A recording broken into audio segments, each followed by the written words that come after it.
నా వీడియో చూస్తున్న అదృష్టవంతులకి, ధనవంతులకి, కోటీశ్వరులకి కృతజ్ఞతలు.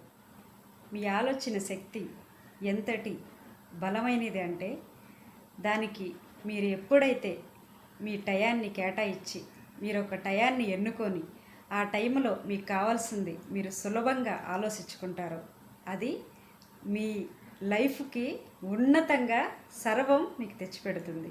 ఎస్, దాని గురించి ఇప్పుడు మీకు నేను క్లియర్గా ఎక్స్ప్లెయిన్ చేస్తానండి. నా వీడియోని లైక్ చేయండి, షేర్ చేయండి, సబ్స్క్రైబ్ చేసుకోండి, పక్కనే ఉన్న బెల్ ఐకాన్ని క్లిక్ చేయండి. మీరు సబ్స్క్రైబ్ చేసుకుంటేనే నేను వదిలే ప్రతి వీడియో మీకు నోటిఫికేషన్ వస్తుంది, లేకపోతే రాదండి.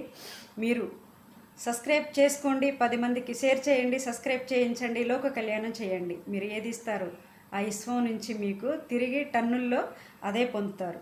ఎస్, ఈరోజు మీకు బ్రహ్మ ముహూర్తంలో నిద్ర లేవటం ఎంతటి దివ్యత్వాన్ని మీకు ఇస్తుందో నేను క్లియర్గా ఎక్స్ప్లెయిన్ చేస్తానండి.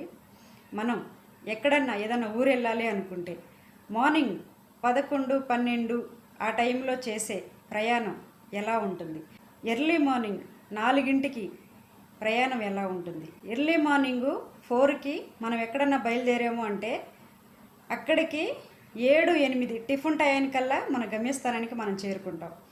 ఓకే, అదే 10 నుంచి 11, 12, 1 గంట ఇలాంటి టయాల్లో మనము ప్రపంచమంతా రద్దీగా ఉన్న టయాల్లో మనం ప్రయాణం చేస్తే మన ప్రయాణం ఎంతటి కష్టకరంగా ఉంటుందో ప్రతి ఒక్క మనిషికి తెలుసు. అలాగే ఈ జీవితం అనే ప్రయాణంలో మీరు ఒక టయాన్ని ఖచ్చితంగా ఆచరించాలి, అదే బ్రహ్మముహూర్తం.